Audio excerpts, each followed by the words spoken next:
Now that the postseason is over, we know the draft lottery order for 2024. Let's talk about who might pick in the top 6 and who they might be taking next summer.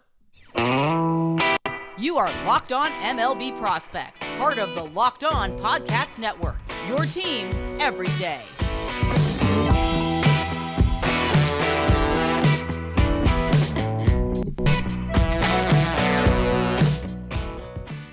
Yes, welcome on in to Locked On MLB Prospects, your home for all things minor league baseball. I'm your host, Lindsay Crosby, award-winning baseball writer and podcaster. Thank you for making this your first listen every single day. We're proudly part of the Locked On Podcast Network, where it's your team every day. And today's episode is made possible by our friends at FanDuel. Make every moment more, because right now, new customers get $150 in bonus bets with any winning $5 moneyline bet. That's $150 if your team wins. Visit FanDuel.com/lockedon to get started. So we talk a lot on this show about we want to give the people what they want. Listener Jeremy, member of our Discord, actually one of our admins in our Discord, asked if we could go over the draft lottery. Now that the postseason's done, we know the 18 non-playoff teams, we know their odds, and then we know how all of the postseason teams, where they're picking in the draft. Reminder, the draft lottery was implemented in the most recent CBA. The idea here was to try to prevent teams from egregiously tanking to get the number 1 overall pick, because you won't always be guaranteed the number 1 overall pick. So the 18 teams that don't qualify for the postseason, those are the teams that are eligible for the lottery. The odds are in reverse order of winning percentage. So the 3 teams with the worst record, the worst records, are all tied for the chances of getting the number 1 pick. It's the Oakland A's, the Kansas City Royals, the Colorado Rockies. They're all at 18.3% odds of getting that pick. After that, it goes down. You've got White Sox at 14.7, Cardinals at 8.3, all the way through until the worst chances of getting the number 1 overall pick are the Chicago Cubs at 0.4% and the Mariners at 0.2%. Now, what's really interesting here, there's a lot of additional caveats and things like that come with the lottery, but we do know the draft order for the playoff teams as well. The way that is determined is the first 18 picks are the 18 non-playoff teams. The lottery only decides picks 1 through 6. So after the top 6, it then works in reverse order of winning percentage until you get to the number 18 team, the last team essentially to not make the postseason. Best record of the non-postseason teams.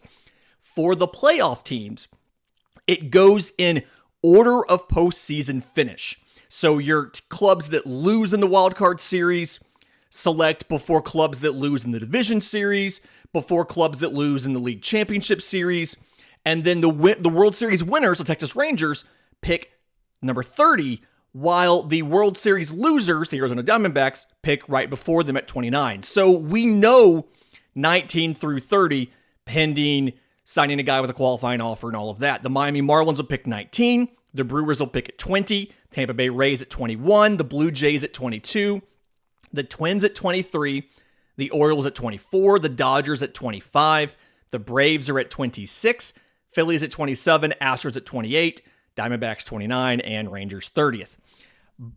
And the way that you get those orders inside of all the teams that lost in the wild card round or whatever, it's revenue sharing status. If you are a payee club, you pick before a non-payee club.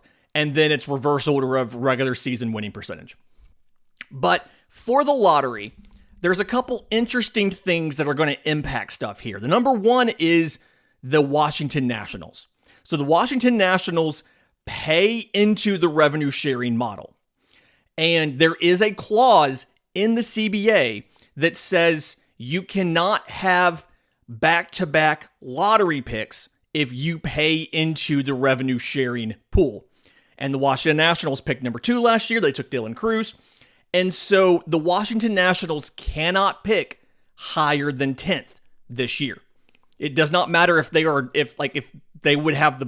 be picked in whatever. They cannot pick higher than 10th because they were in the lottery last year. That's how the CBA works. Another thing to be mindful of is there's a couple teams that if they're not lottery teams, so if they're not selected inside the top 6, then their pick will be moved back 10 spots because they broke through the second competitive balance threshold level, which was a payroll of more than $273 million. So the New York Mets, the New York Yankees, and the San Diego Padres are hoping that they get drawn in the lottery, because if they do not get a top 6 pick, their pick will be moved back 10 spots. So if they would have picked 7th, they'll pick 17th. If they would have picked 10th, they'll pick 20th. And everybody between them gets moved up a spot. But if they get chosen in the lottery, they keep that top 6 pick. They do not have to get moved back if they are selected as one of the 6. The Mets are the team with the best odds out of those 3 to get selected. They have a 4.3% chance of getting selected with the number in the lottery. After that, it is the Padres at 0.7% and the Yankees at 0.6%. The Yankees have the 3rd worst odds. The Padres have the 4th worst odds of getting selected in the lottery.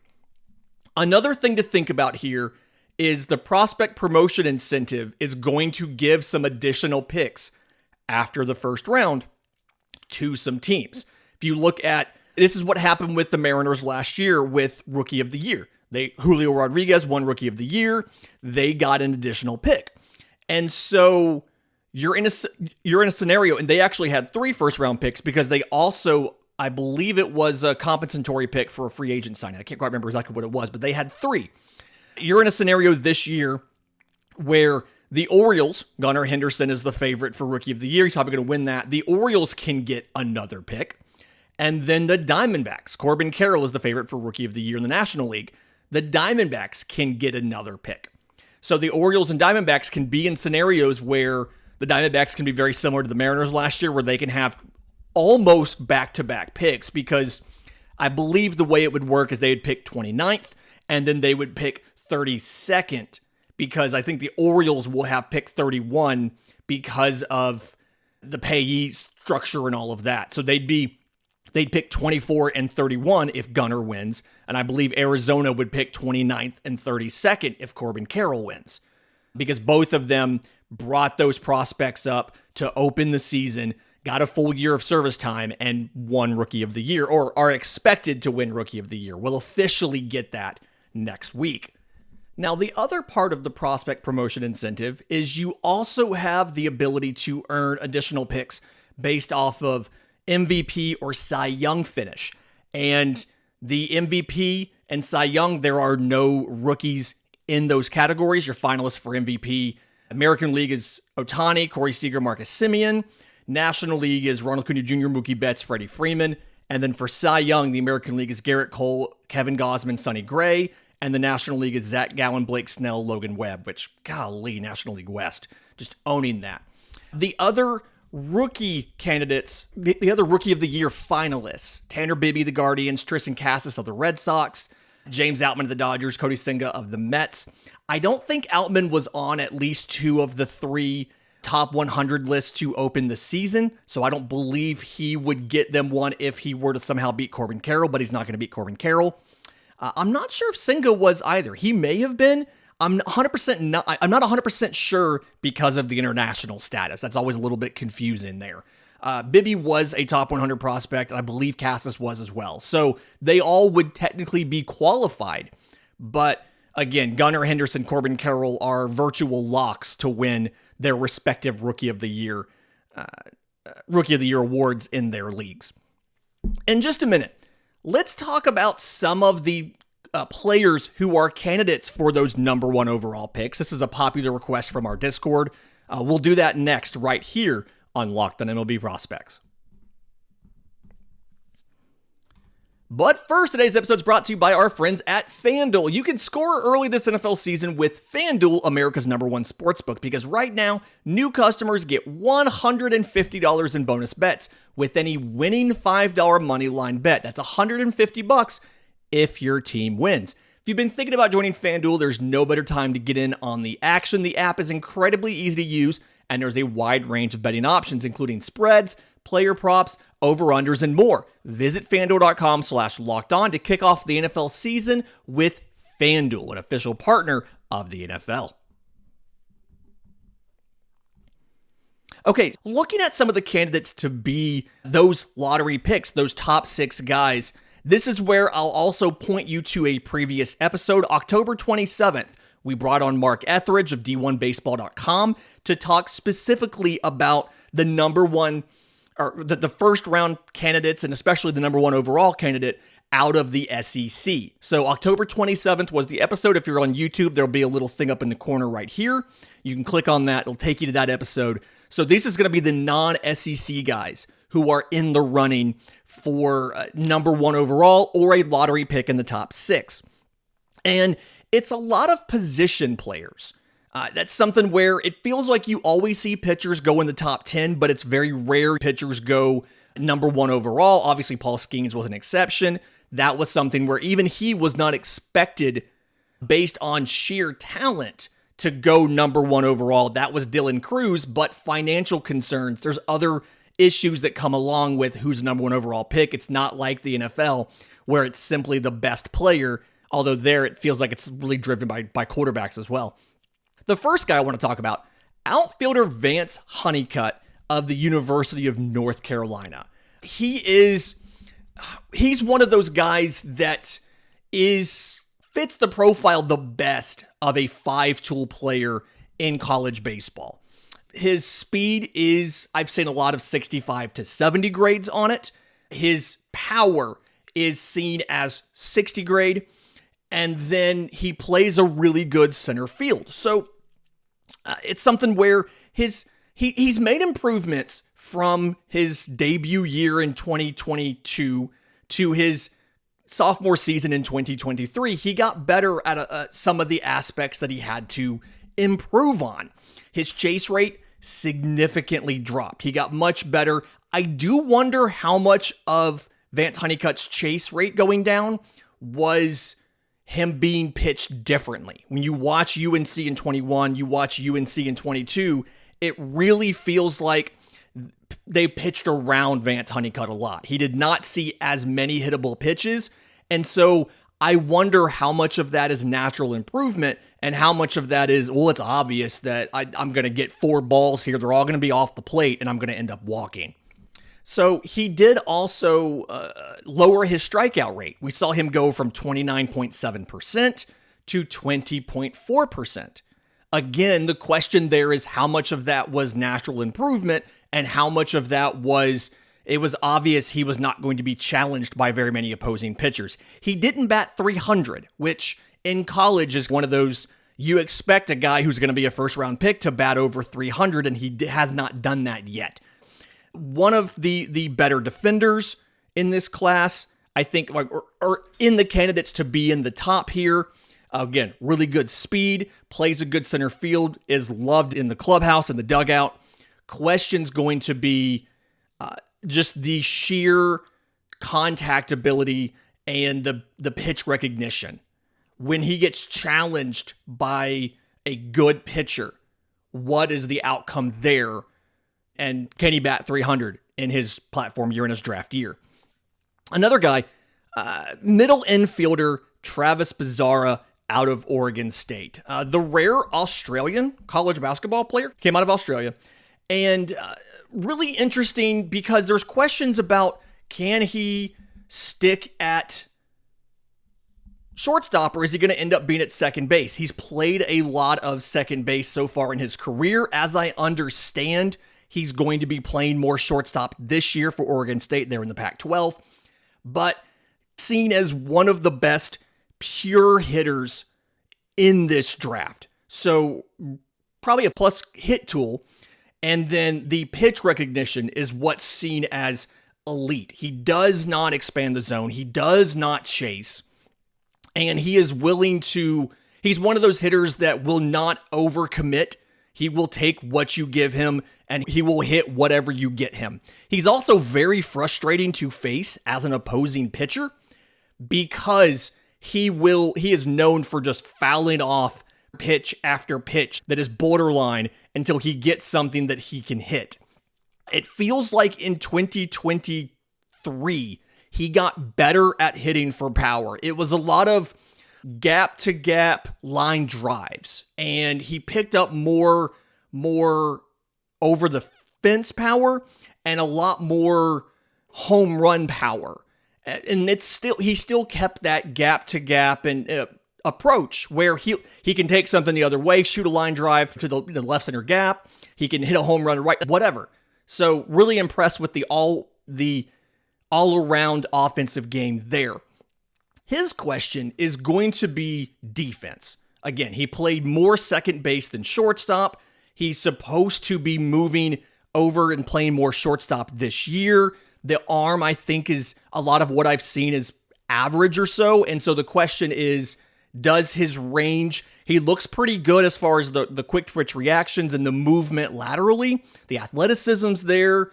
Does the internal clock work? Is the arm good enough for him to stick at shortstop? And I do think it's going to be hard to take a second baseman inside the first 4 or 5 picks, right? So if he shows that he's at least average to above average at short, you're looking at a guy that should have a plus, if not better hit tool, should have above average to plus power, is probably going to be an exceptional second baseman.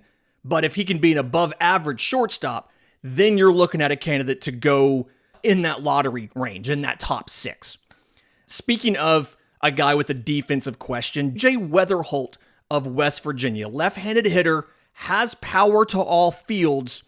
What I do is when he swings for power, when he puts a power swing on something, he's not just pulling the ball. That's a thing. I feel like a lot of left-handed hitters, especially in college, they get into a pull-heavy approach to try to hit home runs. He's willing to stick with that kind of gap-to-gap thing.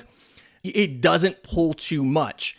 I feel like the contact ability is 65 to 70 grade. The bat speed's good. The power's good. The question for him, I mentioned it with Travis Bazarra, same thing here with Jay Weatherholt, is defense. Athletically, reaction time, athleticism, all that stuff, he can play second or third. The question's going to be, can his arm hold up at third base? I mean, he's got everything you're looking for offensively, right? He's got really good exit velocities. He's got really good barrel awareness. The question's going to be, can he play a good enough third base with the arm to stick there long term? Because again, it's harder to take a second baseman in your top 6 picks versus a third baseman, somebody with a more premium defensive position. In just a minute, I want to talk about a couple guys out of Wake Forest and one of the most preeminent prepsters. We'll do that next, right here on Locked on MLB Prospects.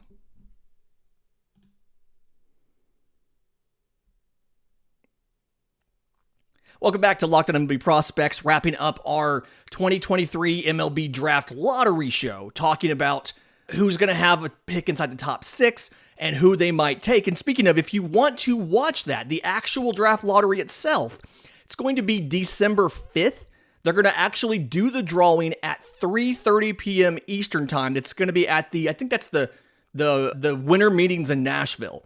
The question is, it's being broadcast on MLB Network at 5:30 p.m. Does somebody leak the results of the lottery in the 2 hours between when it actually happens at 3:30 and when the broadcast airs at 5:30? I'm willing to bet somebody does, but we'll see what happens. There's just too many people involved for me to feel like nobody's going to leak that.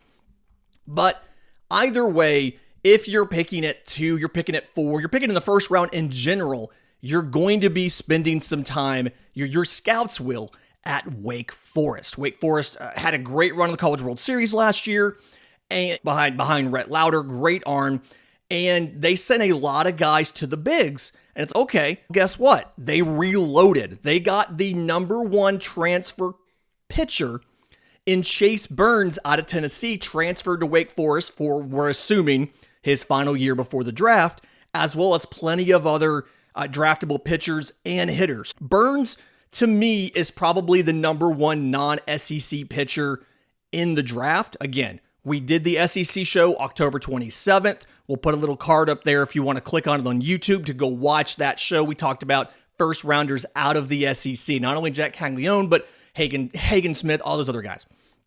But for Chase Burns, his stuff is fantastic. The question's going to be how much can he develop his third and fourth pitches. Right now, he's mostly been a two-pitch guy, and it's fastball, slider. Now, they're both really good pitches, and Spencer Strider has made everybody believe that you can succeed as a starter with two pitches. And I think a lot of folks lose track of the realization that Spencer Strider's fastball and slider are both individually some of the best pitches of that type in Major League Baseball. It's not sustainable to count on any good fastball slider guy you have being a starter with just those two pitches. And so that's what Chase Burns is working on. I like him going to Wake Forest. We've talked on this show a ton about the Wake Forest pitching lab.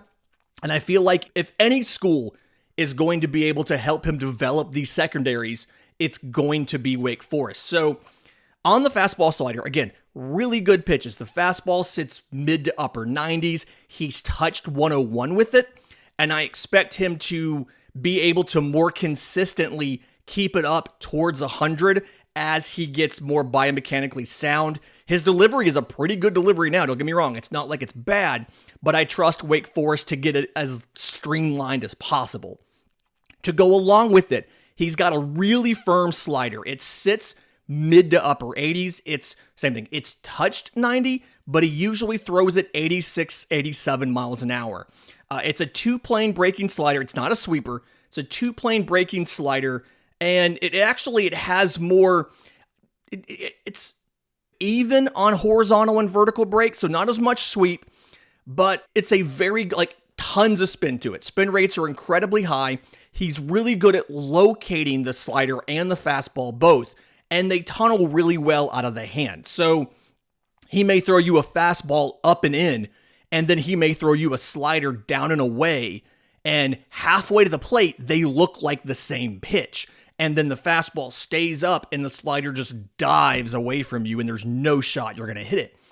To go along with it, those secondaries he has to work on at Wake Forest this year is he has a changeup and a curveball. So the changeup is, when it's on, it's a good changeup, more of the horizontal run than it has the drop.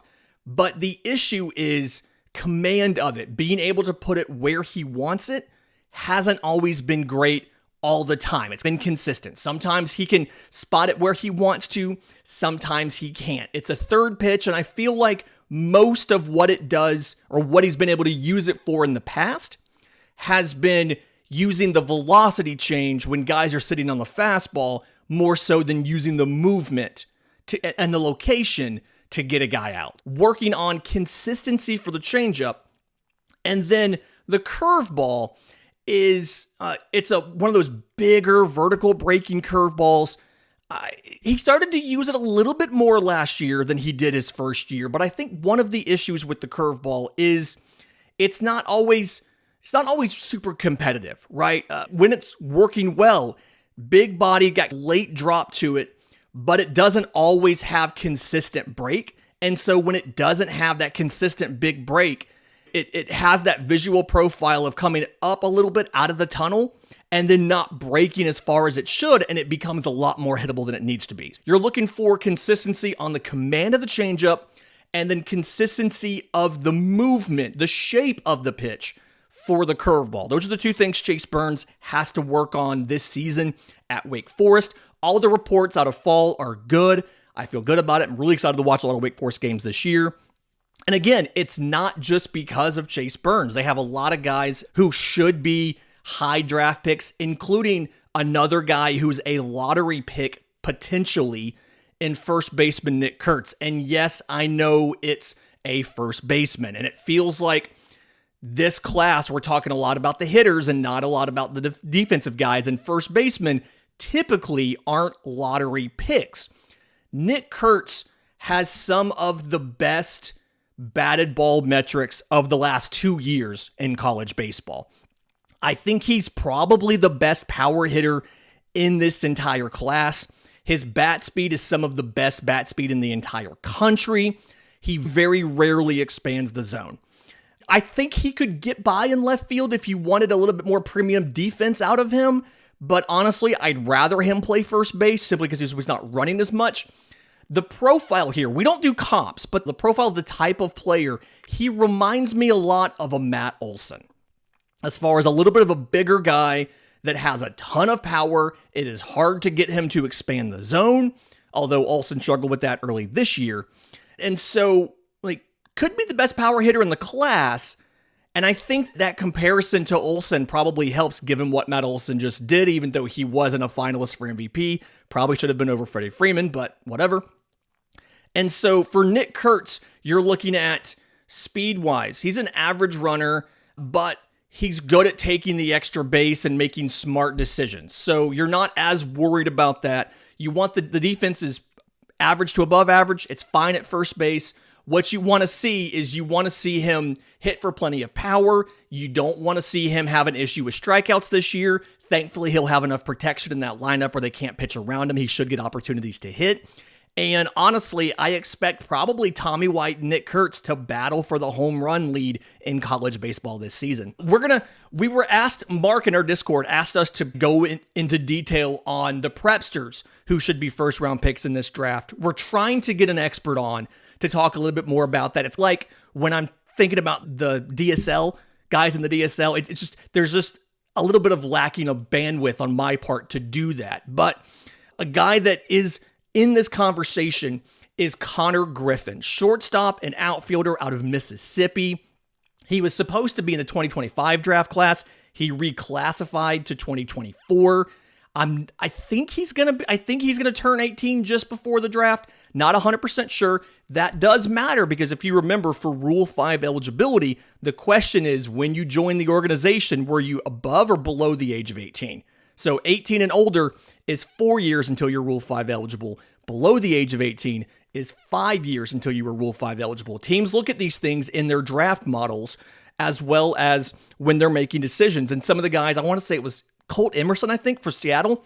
One of the reasons he was so appealing was not only was his bat so incredibly good, but he was also 17 on draft day. So you got an extra year before you had to decide on what to do with him.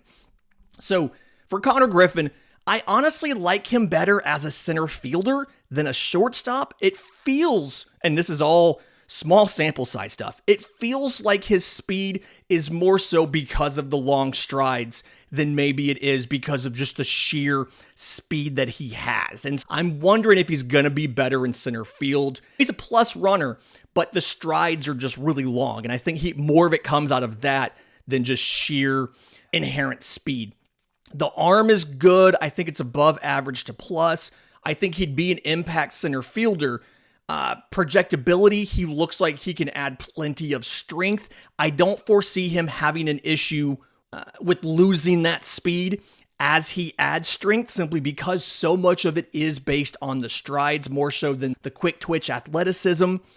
And the bat speed already comes out. Looking at some of the perfect game and the Future Star Series numbers, the bat speed's already really good. Looks like he should grow into something like a 60 grade power.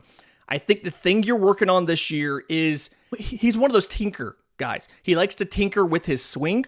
So the question's going to be, can he be a little more consistent with, one, making contact, and two, making quality contact? So be a little more discerning with the swing decisions and optimizing for contact quality versus contact quantity. And that's going to be tough because when you're one of these guys, you don't always necessarily get pitched to a lot. It's different at the showcases versus your actual competition. We don't really pay a lot of attention to what these guys do in their high school competition because they're usually so far ahead of everybody else on the field that it's hard to get a realistic picture of how good they are. It's like a major leaguer on a minor league rehab assignment in single A. So It'll be more, what does he do in the showcases? Can he make quality contact? He has also pitched. A lot of these guys pitch in high school. He's run it up to 96 as far as his fastball. The slider looks decent. And so there is a little bit of conversation about, would we rather have him as a pitcher versus a position player? I don't think he's the kind of guy you're going to look at to do both at the major league level, but there is a possibility that Konnor Griffin ends up being a pitcher, a right-handed pitcher, versus a position player, although I do like him better as a power-hitting center fielder than I do as a right-handed pitcher. Fantastic week this week. Couple more shows. Again, this came from listener ideas. If you have a mailbag question, if you have an idea for a segment or a show, tons of ways to get them to us. I'm on Twitter at Crosby Baseball. Everything else is in the link tree in our episode description in the show notes. Until tomorrow's show, remember, it's always a great time to pay a minor leaguer.